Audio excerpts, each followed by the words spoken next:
Recording. Now we're going to go to Facebook. Remind me how to do this.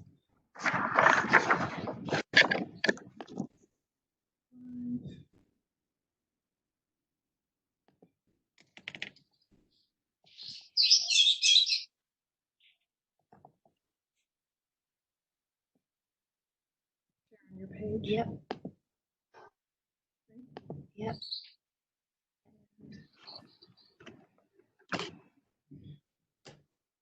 Where are we at on time? 58. Says it's screen. Are we? Hey, Chad.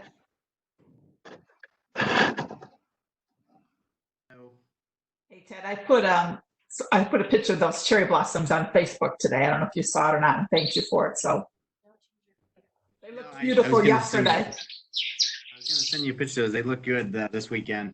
Yeah, I was so afraid with all the winds we would lose all the blossoms. Okay, Wait so a few more years. we're on Facebook, and if you look right now, we have a gallery view.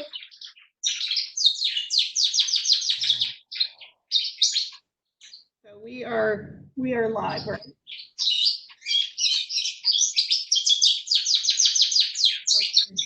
Serenaded by the birds. Stop it! It's really loud today.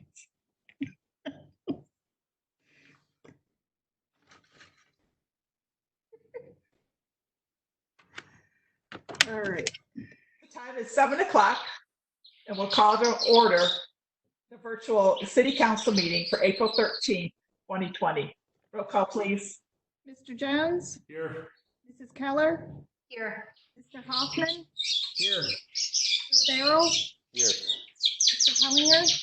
Here. Vice Mayor Schaefer? Here. Mayor Riggle? Here. Tonight's invocation will be led by Reverend John Powers, one of my favorites, so thank you so much. Thank you, Mayor. Let us pray together. O God of every faith and every face, we pause within this frame of virtual space to seek your grace amidst these mysteries so bound by dismal days of distancing. We pray that we might hear and heed these words of blessing from our brother Trappist monk, dear Thomas Merton of Gethsemane. You do not need to know precisely what is happening or exactly where it is all going. What you need is to recognize the possibilities and challenges offered by the present moment and to embrace them with courage and faith and hope. Shalom, salam, namaste, shanti, shanti, amen. Amen. Thank you very much, John Powers. You're welcome. Next, we'll do the Pledge of Allegiance. I pledge allegiance to the flag of the United States of America, to the republic Republic for which it stands, one nation, under God, and justice for all. Thank you. Item 4 on the agenda, if you'll please read this into the record, Elaine.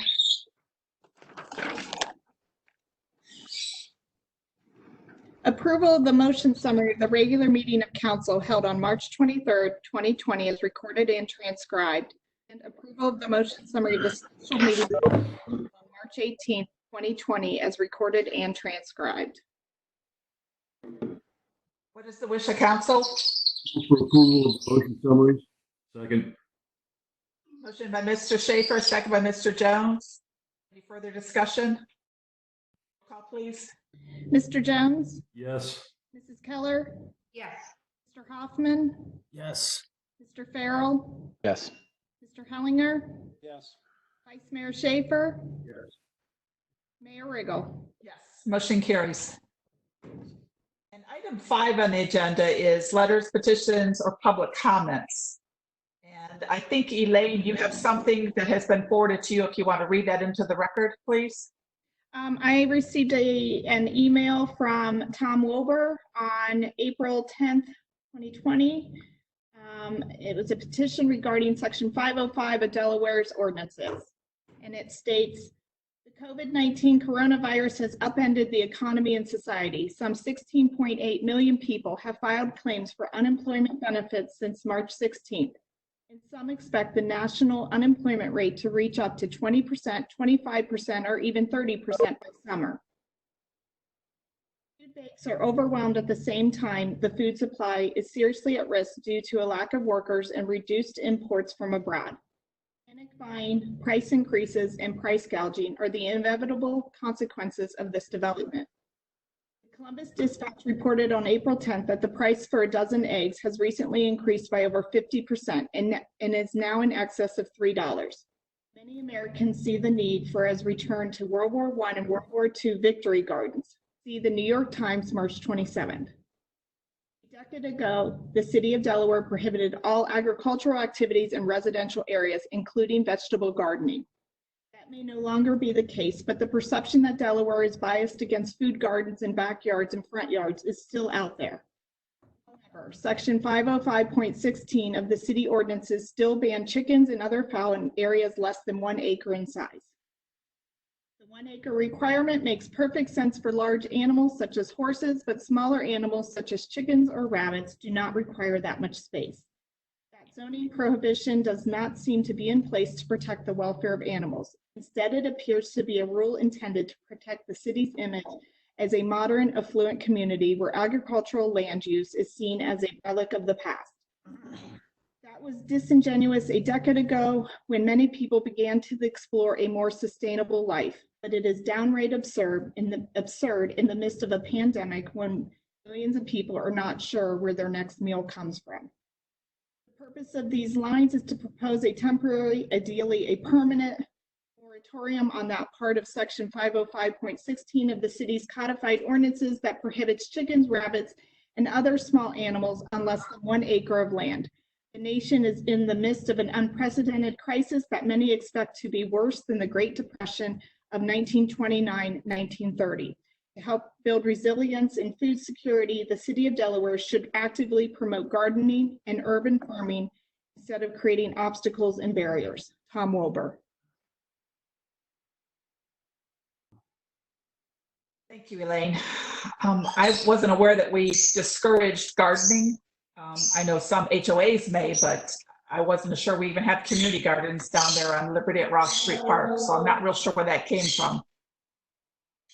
And the chicken debate was a 6-month-long process. I don't know if we want to look at that again at a later date.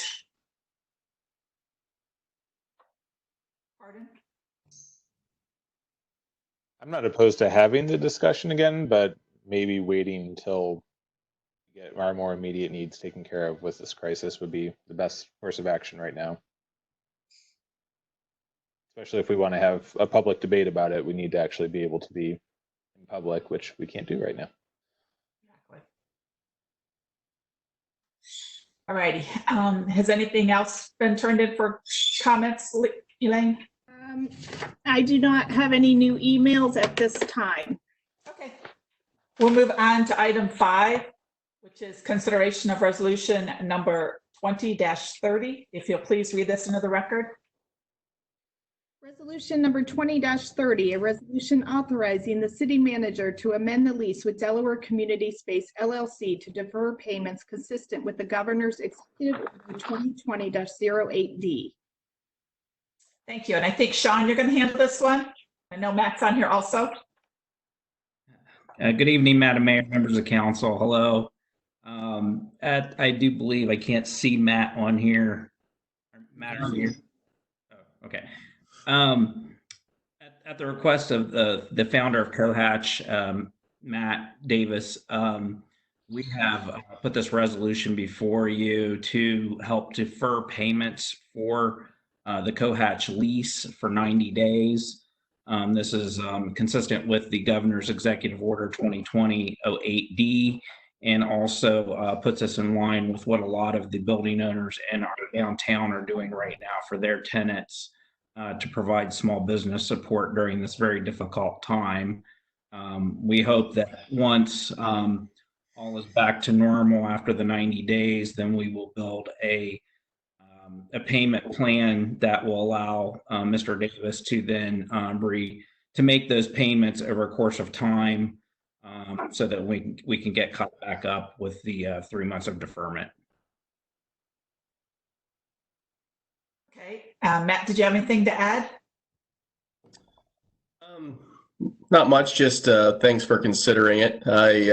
Our business is unique because not only are we a small business, but we have 1,500 other small businesses inside of us. So our goal with this kind of deferment is, since the beginning, we haven't laid off anyone, and we keep trying to do a lot of good in the community with it. We can only do so much for our tenants if we don't get kind of the chain of relief moving.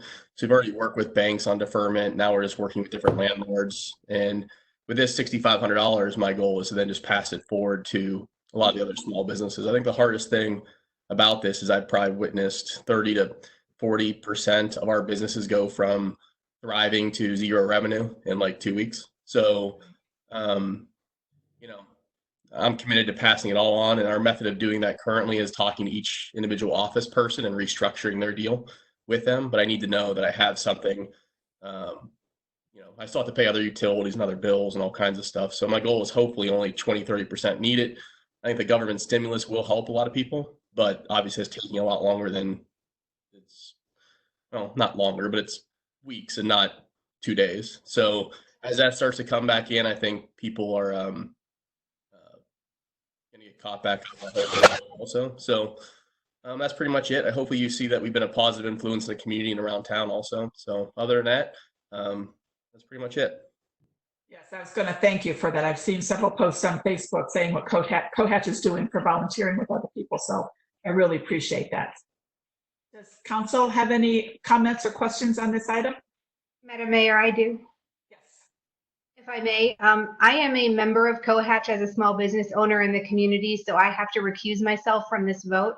But before I do that, I would like to vouch for Matt Davis and all the good that Cohatch is doing in our community. When he came before us with this proposal, he promised that he wouldn't just be a part of the community, that he would become actually a part of the fabric of the community. And during this pandemic, I have seen that both as a member of Cohatch and just as an observer of what Cohatch is doing. They are doing so much good in our community on a daily basis. And so I couldn't be more in support of this. I can't vote on it because I am a member, but I would encourage all of you to check out all of the good and all of the volunteering that Cohatch is doing in our community. They've kept up their end of the bargain when they promised us that they would do in our community. And so I think that we owe it to them to give them this relief. Thank you, Lisa. Thank you very much. I appreciate the nice words. Does council have any thoughts on a catch-up plan over what period? I mean, Sean, a couple of options. I know, Matt, what were your thoughts in that regard? I think Sean threw a couple ideas out to me. I'm fairly open to it. What it can't be is something make it up in 2020 or even 2021. To be honest with you, I will repay you. I'm not very certain I'll get it back from other people. So I think the probability decreases the more I give it away. So the longer I could spread it out to ease that burden and pay it up, I'd appreciate. But anything reasonable is fine. And I do believe, I we had pretty decent occupancy in Cohatch before we started our stay-at-home venture here. But, I don't know what that will look like when we come back. So I imagine we'll have some time of rebuilding on tenancy, on the tenant occupation of the facility. I don't know if you have any thoughts about that, Matt. Yeah, I wish I knew, but that's but it's weird because I think that I've had a tremendous amount of inquiries of people who want to come back and can't wait to come back, right? And I think that, but the other part is they have to be able to afford it and have jobs to pay to come back, right? So we've actually I've given scholarships to pretty much everyone to stay so far. But I think the office tendency is going to be, I think we need to work together in Delaware. I think Columbus is a little different for us. I'm seeing quite a few larger companies downgrade out of larger office spaces to try to go with us instead. Delaware, we need to try to work on the same thing where people don't like the 5-10 year long-term leases. They want to be part of a community and something a little more agile. So I'm hoping that we can rebuild. I do think we'll lose quite a few, but hopefully we can rebuild as the work habits of people change. It will create other holes in your downtown, though. Okay. Any other council members have anything to add or questions? All right, what is the wish of council? Move for approval of resolution number 2030. Second. Okay, so I have a motion by Mr. Schaefer, a second by Mr. Farrell, I believe. Is that you? Okay. Roll call. Mr. Jones, Yes. Mrs. Keller, Abstain. Mr. Hoffman, Yes. Mr. Farrell, Yes. Mr. Hellinger, Yes. Mayor Schaefer, Yes. Mayor Riggle. Yes.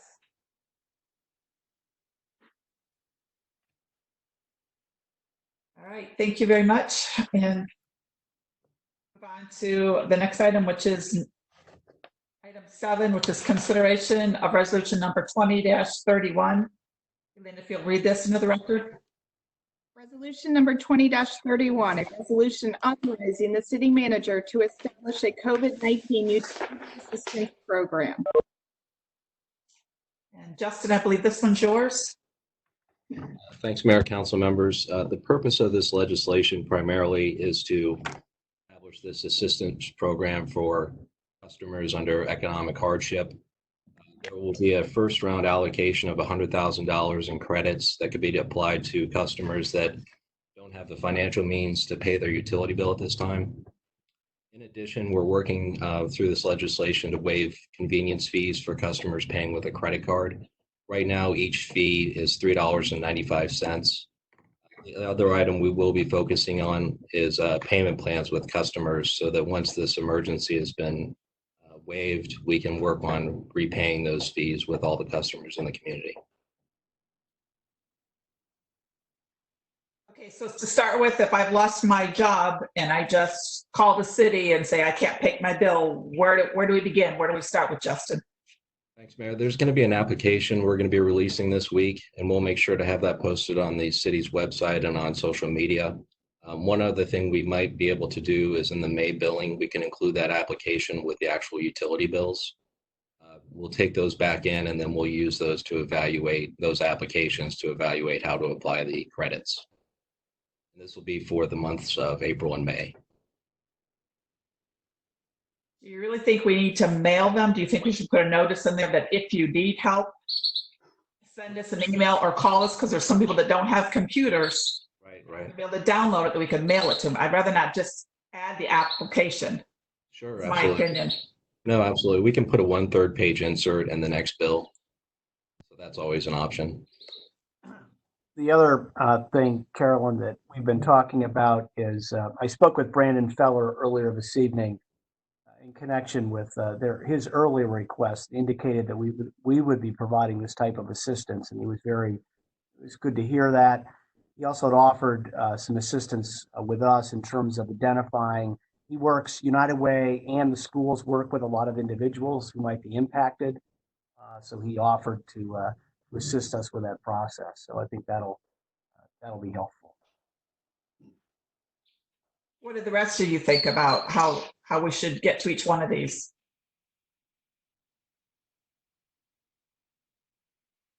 Well, I think if we make a point to put it on the website and social media, that's a good start. But we're going to get some calls from people too, because people are going to have access to that.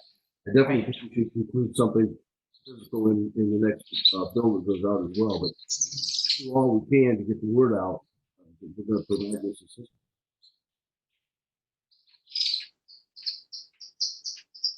Councilman Schaefer, we've lost your picture, but just for the record, that was Vice Mayor Schaefer. I can fix that. Just give me a second. That's okay. Just wanted to make sure for the public. There you are. Any other council members have any comments on this? I like this solution a lot better than just doing a blanket holiday for every resident. This way we're able to target the relief to the specific people who need it. Because I think the ultimate reality is if we did a holiday for every resident, we'd be looking at needing to do it for more than 1 month, or perhaps having to raise utility rates later on. Because what a lot of people don't realize with an enterprise fund is that we're charging what it costs to provide the service. So if we give a holiday to everyone, that has to be made up at some point. And I think that that's part of the fine print with what another city did that maybe people don't quite understand, is that that was going to need to be made up at some point later. And so this helps us to avoid that eventuality, hopefully. And if I'm not mistaken, I think if we just raised all their utility bills, it was 1.2 or 3 million, Justin. What was the number? That's correct, Mayor. And we could only do it for 1 month. Some of the funds, such as the refuse fund, couldn't handle that financial impact. I should, Justin, maybe you should add about the service fee that will be a credit. Yep. Just because of the backlog. So we currently work with a company called Official Payments to accept credit card fees. And they have, right now, they charge a $3.95 fee to basically cover merchant costs for credit cards. I contacted that organization on Friday of last week. They're telling us it's going to take 2 months to get these fees removed from the city's website and payment methods because of the massive backlog they're getting nationally to cancel these fees. What we'll be doing is, if customers pay this $3.95, we'll go onto their utility account and apply a credit so it's offset in a future monthly bill. Okay. If I could, I'd just like to thank staff for a quick response to this. When I first reached out to Tom, as Lisa said, I think everybody's utility bill is a big hit for the city. My goal was that we find a way to do this we could afford to do, and I think they found a way to do that and put this together fairly quickly. So thanks to everybody involved for getting it done. Thank you, Kent. I just want to add to Lisa's point. You know, there was a lot of debate with the federal government's support for the economy about universalism versus targeted stuff. But, you know, I think targeting makes a lot more sense here at the local level, where we have much more ability to efficiently make sure people who need it don't fall through the cracks. And we don't have the luxury of being able to sell treasuries to, you know, make that support broader at this level of government. So I think I just want to echo Lisa's point. And I think that makes the most sense to husband these limited resources and help the least well off the most. Absolutely. I know Blake Jordan, our utility director, is on. So Blake, I don't know if you want to add anything. This is the fund that you oversee, or the operation. No, Justin and the billing department and I, we work together on this and everything. That Lisa, thank you so much for what you said. That was quintessential in our discussions. You know, what other cities have done is not the right way to do it, and many of their internal staffs have echoed that exact same sentiment to me. So it's very important to note that. And you know, I have nothing else unless anybody has any questions for me. Just so I understand, this is the total utility bill, not just water, sewer, and trash. Am I correct? Right now, Mayor, what we're considering doing is for the credits, applying them to water and wastewater only. Those are the two funds that have the financial resources to apply the credits. In my opinion, the refuse fund, I'm a little concerned with the cash balance in that fund that might impact things operationally. And when we Yeah. talked about this last, it was my understanding that this was going to cover the entire utility bill. We were going to make that happen. and That's what make I had. adjustments. I want that to happen. Yes, the whole bill. Okay, not a problem. Thank you. Mayor, members of council, this is Darren. I think the thing to remember is we're setting aside $100,000 right now. We're going to see what applications we get in. It'll probably depend on how many there are, and some will be different. Some will only get a partial credit. Some will get a whole. It'll be based on need, which is what I think the program is being designed to do. So depending on the people's need, it may be more possible or not. We may have to come back and get more than that original $100,000, which is why we indicated we may be coming back for more. So I guess what I would say at this point is, let's see what the applications are, and you'll probably be getting a follow-up recommendation from staff at a future meeting. That's fine, but I think what we really wanted to be the whole entire bill. Absolutely. Before we go forward, I want to know that that's going to happen. That's what the fact sheet talks about, it being allocated between the 4 funds. I guess the point is of all those funds, it's the refuse fund has the least able, but we'll just have to work it out. Yes, we will. Okay, any other council members have anything else to add or questions? Okay, what is the wish of council? Approval of resolution 20-31.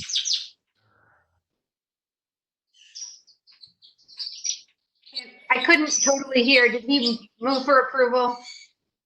Yeah, Kat, your microphone's just not working well, but I think I have a motion by Mr. Schaefer, a second by Ms. Keller. All I heard was birds. And that would be my house. Oh, okay, roll call, please. Mr. Jones, Yes. Mrs. Keller, Yes. Mr. Hoffman, Yes. Mr. Farrell, Yes. Mr. Hellinger, Yes. Vice Mayor Schaefer, Yes. Mayor Riggle. Yes. Sorry about the birds. Okay, moving on is item 8, which is city manager's report. Yeah, I want to just say a couple of things before you hear from the 2 chiefs and Ted Miller. You're aware we have a finance committee meeting Wednesday night. The packet went out on Friday. We've invited all of council to be part of that meeting, but the finance committee will be starting to take a look at a strategy for addressing what we expect to be an impact, a fiscal impact to the city as a result of COVID-19. It's hard to know the depth and the length of what this downturn is going to mean to the city. Obviously, the sooner that the state can reopen, essentially, will be very helpful in that discussion. But it's very hard now for us with any certainty to know the scope of that impact. But we have a playbook, if you will, that we developed back in 2008, 9, and 10 during the last downturn. Obviously, the circumstances surrounding that downturn are a lot different than what we're facing today. So that will be helpful, but it's obviously, this is uncharted water for all of us. I have put in a call to our state representative regarding the stimulus package that was passed by Congress a few weeks ago.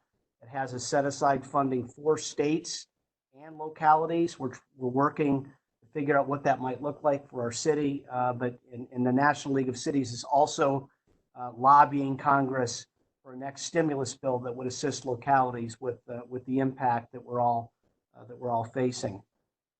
So that's Wednesday at 1 o'clock, Finance Committee meeting. Secondly, the why, you'll be hearing later from Ted Miller about having to cancel our spring programs, recreation programs. That's inevitable given the current state of where we're at with COVID-19. I would like to ask the why subcommittee, which is Councilwoman Keller and Councilman Hellinger, to convene a meeting virtually with the YMCA leadership over the next week or two to talk about their programming. They had to lay off 85% of their staff 2 weeks ago. That's obviously going to impact the reopening of the branch and the programs that they're under contract to provide to the city. So that's another conversation we're going to have to have. And as we enter, I guess the other thing I wanted to mention is we enter the next phase of this crisis, which is the recovery phase. I think we should expand the task force that right now has been somewhat internal and put some additional outside folks on that. I'll follow up with the mayor about that later in the week. But the recovery phase is going to be just as challenging as the phase we're in now, if not more challenging. And it's going to last longer, I think. So we need to have a strategy with how we're going to work with the community, the business community, the institutional community, the social service community, and so on. So that's something that we should be thinking about here in the next over the next week. We're hoping to get better information from the state this week, from Governor DeWine's office about what the reopening looks like, but they're just hinting at it right now, and that's really got a lot of people getting increasingly anxious about what lies ahead. So anyway, that's what we've got. But I really want to, hats off to the staff, to John Donahue, his leadership, Chief Pijanowski, all of the directors for all the work they're doing, the task force, the mayor, she's on the calls with us every week, and really just City Council for all the support they're providing during this crisis. Thank you. Thank you, Tom. And our Chief Donahue, who has just been awesome in putting all these task force meetings together. We really appreciate him. If you want to give us an update. Absolutely. Thank you, Madam Mayor. And I think we look back, and today was situation report number 30 going out. It's hard to believe it's been on one end 30 days doing it, but then it seems like it's been a lifetime at the same time. But I'd like to thank our city staff and all of our city employees, city council, as well as city manager Hellman for all the work. And I think our city has been successful in meeting our community and the city's needs. Having said that, we still have many challenges ahead of us, both from a family standpoint all the way up to globally. But with that, many years ago, our city established 4 pillars, and that was really the basis of our strategic plan. And I think if you look at our city, those 4 pillars are more evident than ever at this point, that we do have a great community. We continue to make our city safe. We have an effective government, and certainly with the downturn in the economy, we're going to continue working on a healthy economy. But I think all this is, when you look at those pillars, but also look at our success, it's because that we do have a great team. And for many years, you look at city staff and also our partnering agencies, from an emergency management standpoint, all the faces are familiar. We've worked with each other cooperatively, and we've developed that can-do attitude. And so I'd like to just first thank everybody for that. Over the past probably 6 weeks at this point in time, our emergency management program has really been focused on 5 goals, and I just want to touch base on those before we get and begin a staff update on individual departments. But the first was to focus on the health and safety of our city employees. And really with that, we've taken a cooperative approach, and the needed supplies and PPE and personal protective equipment at all levels and with all departments, we've gotten those supplies, and they've been distributed regardless of what department it is. And I'd really like to point out 3 people that have really been instrumental. And the first one is Ryan Falk with Public Works. He's done a phenomenal job in meeting the needs of throughout our city, getting those supplies out, maintaining those supplies, getting leads for those. So I'd like to thank him. I'd also like to thank my captain, Alan Madison, and who has worked nonstop. He's my EMS captain, so you can only imagine the work that he has been doing. But also along with that, he's also worked to secure the Battelle. We were the first agency to deliver masks down to Battelle. And he's been very proactive in working on that aspect and ensuring that our medical needs are met. And finally, I'd just like to thank Justin Navi as well, who has worked tirelessly to get these POs completed in a rapid fashion for us. As you can only imagine, we find a lead and there's a high demand for getting those. He's done a fantastic job in getting POs so we can get make those purchases. And then finally, the school district and also our health department, the health district has been phenomenal in partnering with us in identifying means to reduce risk to our employees. And with that, working with the Department of Administrative Services, I think we provided uniform guidance to our city supervisors and also employees. Our second goal was the continuity of government. And many of you have heard the term COOP, which is a continuity of operations plan. And that it was really designed more for the, should a city facility or multiple city buildings be struck, where we lose that infrastructure for our operation. That plan was adopted and really adapted to meet what we're facing today, and that is the potential loss of city personnel due to illnesses. And as Tom has meant, not only do we have this plan, but we have been meeting with city staff 3 times a week, and included in those meetings have been our health commissioner and also school superintendent. And finally, the final item as part of our continuity of government has been we've created a staffing plan that looks at should we end up losing 10, 25, 50, and 70% of our workforce. Fortunately, we have not even had to touch that staffing plan at this point in time. We've been managing our operations at all levels with the current staffing levels that we have. So I think that's a lot of work that our city staff and supervisors out in the field have been ensuring our personnel are educated on what steps they can do to protect themselves. The third goal is ensuring the essential operations of the city continue. And I think when you look around and look at the fire, police, the water, sewer, streets, garbage, all those essential services, just to name a few, are continuing to operate and have had little impact, or hopefully little impact on our citizens.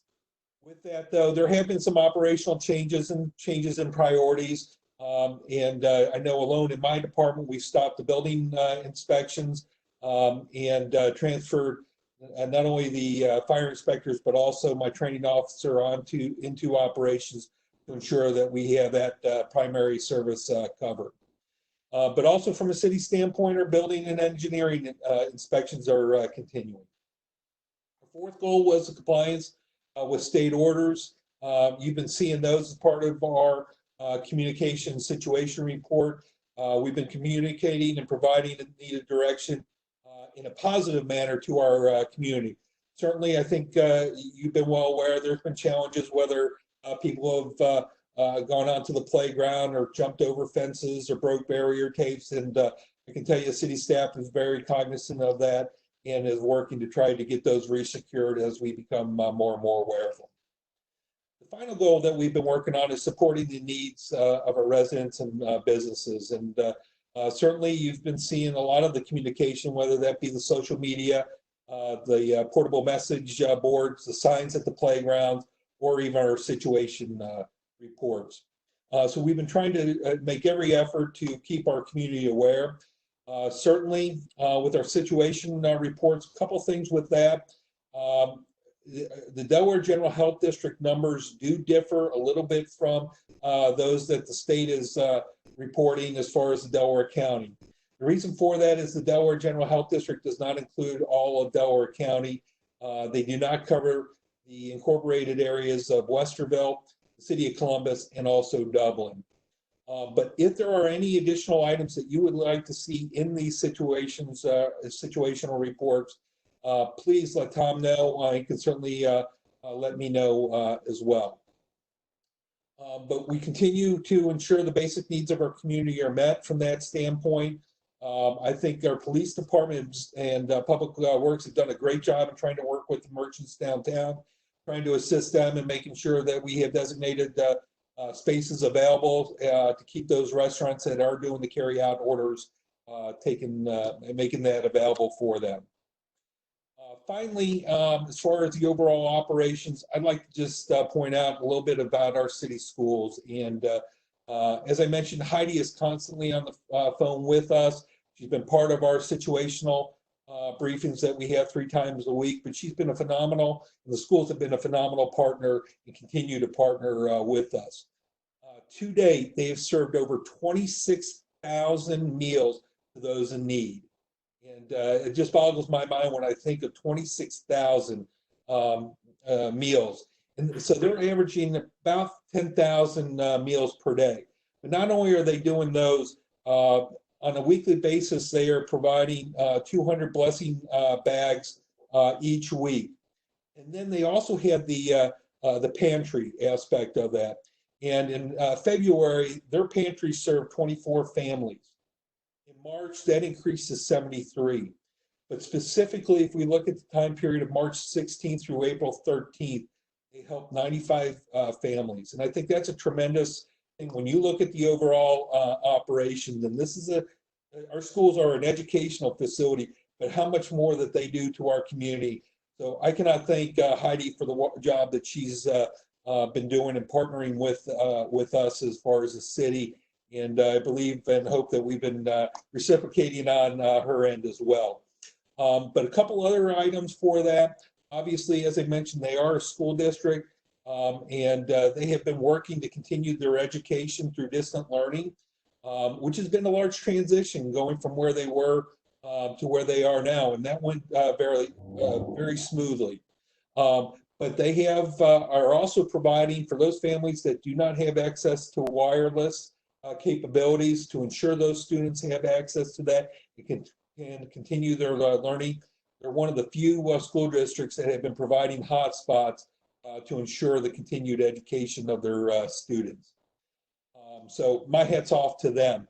But Heidi has also completed a survey, both of staff and also families, to identify that the needs are being met of the community. And I can say, in talking to Heidi, that she has received nothing but high marks for the success of that operation and continuing. So I think that's very important for council to know. I know annually you have a meeting with the school district and school board, and I think that shows in that continuity of operations and what our school has been doing. Before I get into just my brief fire department overview, are there any questions concerning the emergency operations aspect of our city? No, but John, how many people are putting those lunches together? I don't have that number, but I know that they have a good rotation going through with that right now. Thank you. I've been nothing but impressed with just the people who have stepped up to help the community, the people who are already in place to do it. The updates that John's been sending have been just wonderful to kind of help keep tabs on everything that's happening. It's just been, I've been really impressed. I agree. Thank you. And I think that just shows what a great community that we really have. And make a great community, you have to have great team members, and that's what we have here. So thank you. I'll just provide briefly a brief overview as far as the fire department operation. Since early on that this COVID got into Delaware County, our firefighter paramedics have been transporting these patients to the hospital. Sometimes they've been coming back, and we've been retaking them. But the fortunate aspect of that is our personnel are doing a great job wearing their personal protective equipment. We have not had what has been considered significant exposure because of the steps that they've taken to protect themselves pertaining to that. We have not had anyone, and I hate saying this, I'm knocking on wood right now, but we have not had anybody that has gone into quarantine at this point in time. That's not to say that we will not have any, but at this point in time, our personnel has done a great job. The community has done a great job in notifying us of potential signs and symptoms prior to us getting there as well. Our medical director, Dr. Gabriel, has been extremely involved in our operations despite all the work that he's been doing as the chief of staff at Grant Medical Hospital and in charge of their emergency room. but he's been heavily involved with Captain Madison in modifying and creating new protocols for us to deal with this COVID virus that we've been facing. As I mentioned, we have moved away from doing fire inspections. I've reassigned my inspectors as well as my training officer to operations. And that's to increase our staffing there in anticipation that we will end up seeing an increase in sick leave use. But we continue to work to try to separate our fire and EMS operations to reduce our risk. And as a result of that, our times have increased just a little as a result of that. But that's to be expected, especially when we're dealing with a virus like this and trying to maintain and ensure our operations. But along with that, our runs have decreased at this point in time, which is a very fortunate thing. The reason for that is both here in Delaware County and as a state, we've been really pushing not to call 911 and to really make contact with your family physician.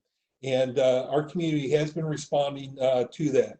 Along with that, as I mentioned, there is a decrease in responses. We're about down right now 100 calls from the previous, from 2019. However, I'd also like to point out that prior to going into the COVID-19, we were trending at a higher rate than that. So I think that's very positive, and we greatly appreciate the work that our citizens have been doing. The final item I would like to talk about is our county fire chiefs. And as the president of the Chiefs Association, back in March, we implemented our public health plan as far as our operations. What that did is really focused on all of us working cooperatively together. And with that, we have, and we haven't implemented this part of the plan yet because there has not been the demand for services. But should there be a need, we have divided our county into 4 quadrants. And with that, we will have a dedicated COVID units that will be handling just strictly those type of responses. The fortunate thing is right now, our current EMS units are able to handle that. And as I mentioned, the amount of calls that we've been having has tended to decrease. So with that, we felt it was best to continue with the services that we have. And we'll implement that later on if we should have to, or if we end up seeing that we're starting to see an increase in illnesses amongst our personnel, and we're needing to take units out of service because we do not have the staffing to do that. What we will do is work cooperatively to get those units staffed. So with that, if there's any questions concerning the fire department, I'll be more than happy to address those. If not, I will pass it on to Chief Pijanowski for the police department. Well, I think you're doing a fabulous job, so thank you so much for everything. Any council members have any questions or comments? Okay, well, no. Mayor, and as I always say, it's the people behind us that are doing all the work, so hats off to them. But you're our great leader, so thank you. Chief Pijanowski. Unmic yourself, Chief.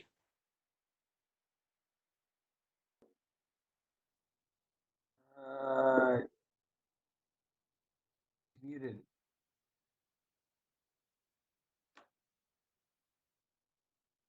You're muted. You're muted, Bruce. Me now? Yes. Okay, it kept flipping back and forth on me.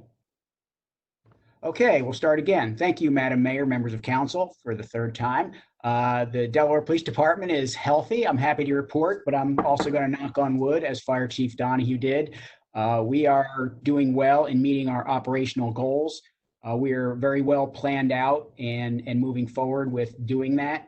Our operational goals, just in terms of getting through this coronavirus crisis, is to maintain our emergency response, maintain our visible patrol, and also maintain accessibility. And so by accessibility, I mean we want our officers to be visible and also to do things to connect with the community. And phase 2 of that is also to leave our lobby open, and we want to maintain that open access to the police department as the only access to really the city government right now if people can't call or come in or call in through, or get to City Hall. So we're staffing our records window generally till about 8 o'clock at night and later on the weekend. So we always have someone that's available to talk to people who come in to see us. As you would expect, a lot of our calls for service are down. Just March 2019 to March 2020, we're down about 230 calls for service. And that's not really even a true comparison between the operational period this year to the same period last year. The typical calls, crash and parking complaints are down. Our suspicious persons and extra watches are up. And some of the other ones we've really been keeping an eye on, like domestic violence and behavioral health, they are either breaking even, or if you're looking at the true operational period comparison, actually a little lower than last year. So we continue to watch that. We have maintained our behavioral health program where we're referring people, and we have adapted that so we can continue to provide that service, especially now that there's a lot of stress out there in the community and people may need that. Finally, very similar to what the Fire Chiefs Association has done, the Delaware County law enforcement agencies have all stayed connected through this. We have been meeting regularly from early on just to maintain some consistency in how we're enforcing certain things, and also operationally how we're doing certain things, so that there's a little bit of consistency and ability to provide mutual aid across the county. Other than that, I think so far things are going well, and I'd be happy to answer any questions. I would just like to say I'm so pleased to hear that domestic violence and mental health is breaking even or lower. That's been my biggest concern for the last couple of weeks. I'm so happy to hear you report that, Chief. Absolutely.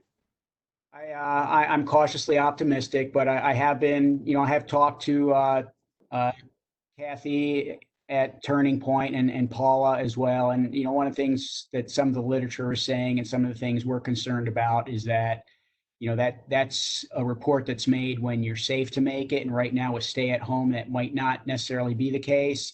So we're, I think we're very cognizant of that, and we're trying to be mindful and keep an eye out for those issues if we see them. Chief, I do see a lot of reports on Facebook that they've seen a lot of officers patrolling the neighborhoods. And I just reassure them that it's just, you're here. It's just a presence. You're not looking for anybody. There's nothing wrong. So just thank you for that. It's just being out there.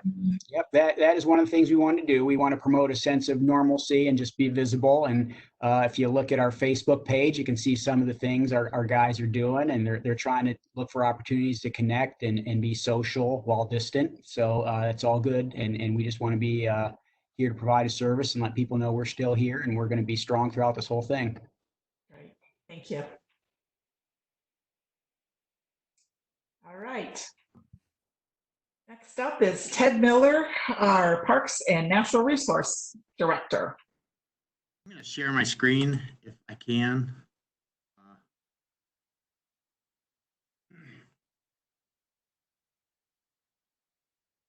Look at that. Did that come up okay for everybody? Yeah, we can see it. Yes, it did. Okay, so we're kind of going in reverse of what most recreation departments do. So in closing a lot of these facilities in our parks. Right now, that's where we are right now with the Mingo Recreation Center, the playgrounds, basketball courts. Basically, what's open are the trails and athletic fields, and just trying to keep groups off the athletic fields. The skate park has been the one problem child, I guess, in this whole thing. But we're kind of working with the police department to try to keep that as best we can anyway. So spring sports right now are what we're looking at canceling is the baseball, softball season, soccer with the YMCA, and that also includes some of the other DYA soccer and also lacrosse teams. That the YMCA is what we contract out for baseball and softball, and that there'll still be some opportunities if these leagues go on. Right now, the leagues we participate in are deciding whether to move forward with the league or abbreviated season. So we'll just see if there is that opportunity for people outside. But as far as the YMCA, with 85% of their staff laid off right now, that those leagues they run for us will be canceled. Refunds will be available. The Y can process those pretty quick, so that they will begin that process also. social programming side of it, we've canceled the Safety Town event, the Mother Son Superhero Party, also the Easter egg hunt, obviously, which would have been last weekend. So one of the questions is, how we compared to other cities across the country. This survey was just done, finished last week with a lot of park agencies. So we're pretty much in line with what is going on. Our trails and parks remain open. With the playgrounds are closed, like most others, along with the golf course and the dog parks. Our dog park still remains closed till the end of the month, and that's indefinite until we see what happens at the end of the month. So and now one of the things some other agencies are starting to think about is some of their summer offerings. As you can see, this in the sports leagues and even the outdoor pool and water features, and that'll depend on the social distancing required this summer also. Any questions on the programming? No, I know this is hard for you to do this, but I really appreciate it. I know you're working hard to just keep our community safe. It's hard for people to understand why they can't take their kids to the playground, but thank you for doing this. And one of the things we're keeping busy is keeping the trash cans empty, keeping the grass mowed, just the minimal tasks in the park as much as we can now. And I know there was a lot of I'm sorry. I know there was a lot of confusion on golf courses, and I do see a lot of them still open. I thought they were allowed to be open if it's one person per cart or just walking it. We chose to close ours completely. Yeah, that went back and forth with the health department, and originally they were closed, then they were open again, but I think they've closed and opened one more time too, but with practicing the social distancing, not allowing the ball to go in the hole or anything like that. So from our standpoint, as a city course, we've remained closed till the end of the month. We'll reevaluate at that time. Okay, thank you. Any other questions for council? Yeah, I wanted to bring up one other item. The Recreation Needs Assessment Survey is going to be hitting mailboxes this week. Here's an example of kind of what it looks like. There's about 1,000 of these going out with, we need to get about 400 back. So that's why 1,000 of these went out. And there'll be opportunities for people that did not get these in the mail to do an online survey so that we get additional feedback. So if people don't get these in the mail, there'll still be opportunity to get feedback, but these will be hitting the mailboxes this week. And hopefully the ETC has gotten a better response during this time. So that's why we chose to go ahead and move forward with this. And people are at home now, and I think they have more time to do surveys like this. Ted, you want to explain what these surveys are for our Facebook viewers? We're looking for feedback from the community to help guide our recreation and needs recreation programming in the city of Delaware. So this survey is a good tool to allow us to get the feedback needed to help us plan our parks and our future recreation programming. Thank you. Check that. There's about 2,000 of these that are going out. So but in order for it to be a valid survey, we need to get about 400 back. Answer any questions. Questions from council? Thank you very much, Ted. I got to figure out how to stop sharing now.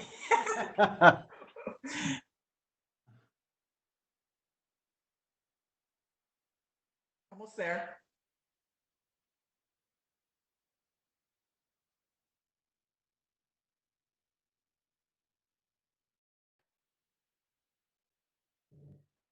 At the top, if you scroll around, you'll see a stop sharing button. It should be orange. Move your cursor up to the top of the screen. Yeah.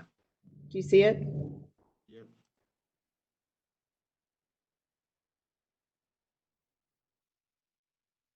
There you go. There we go. Thank you, Ted. We're all back. Okay, now council comments.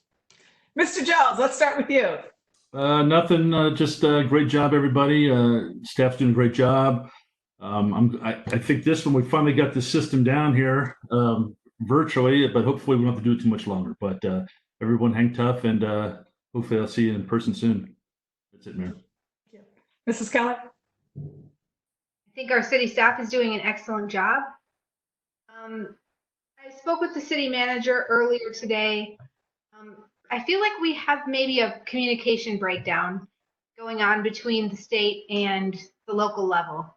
I think that there could be maybe some improved communication happening between the governor's office in terms of what the plans are moving forward. And so I'm hoping that Tom can work with our representatives to hopefully improve the forecasting of what this is going to look like in the weeks ahead so that we can begin on the local level to make some plans. I reached out to Rick Carfagna today and Andy Brenner, just asking for some increased support.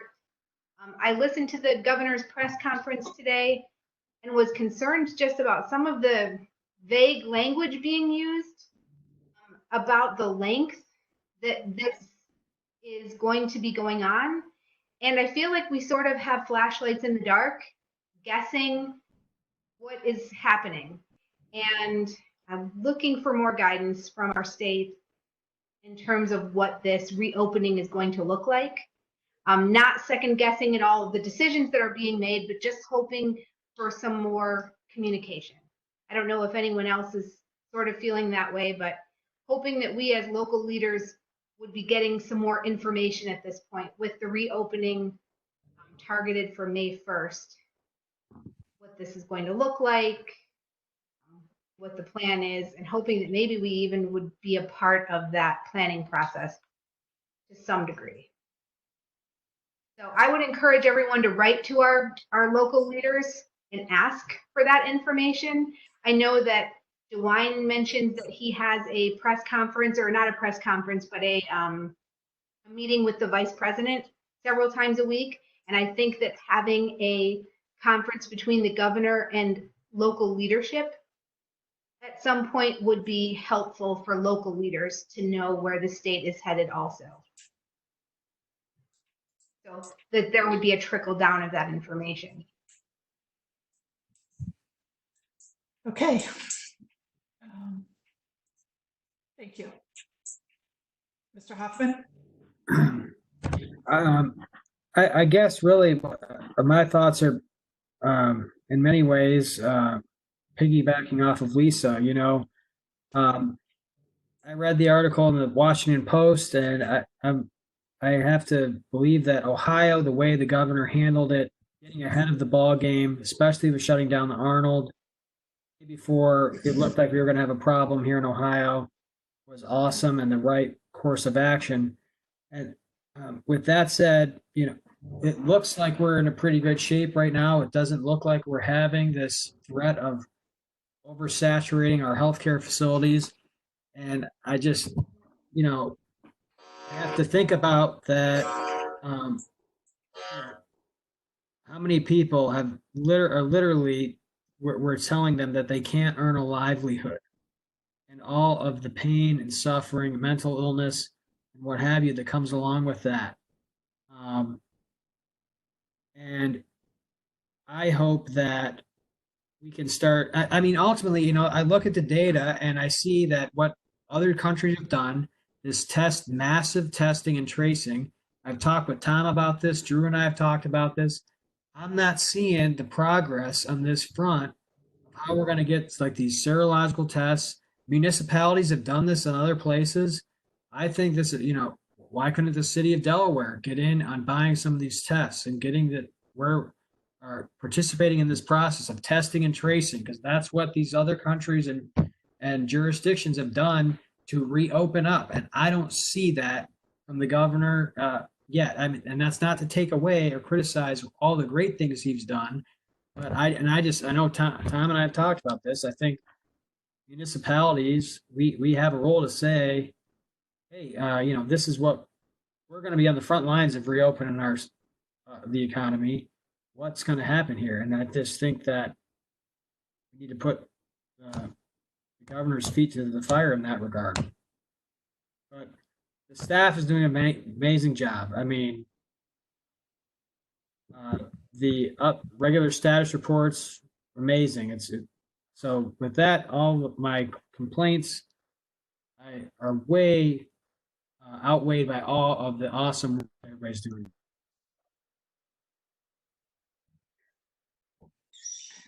Ms. Huffman. Mr. Farrell? All right. I don't have too much other than just to thank everybody from all the hard work they've been putting in. It's the hours and hours of behind the scenes stuff are really, we don't see the direct results of it, but just the end results are pretty amazing to see. And I'd like to echo kind of what Corey and Lisa were saying. I think we caught things early in Ohio, which was good, but there's always the next step. And I think especially as the weather starts to get warmer, we're going to start seeing some more issues related to people. It's easy to stay inside when it's cold, but the economic pressure, the nice weather is going to start making it a little harder to handle being cooped up inside and social distancing. So seeing what those next steps are going to be from the national, from the state government are going to be pretty vital. Thank you. Mr. Hellinger? Yeah, just to kind of go along with this, but knowing that, of course, everybody wants to know what happens next. No one knows. And it's because we don't have a line to work off of. We've never had a pandemic like this in the recent past, the last 100 years.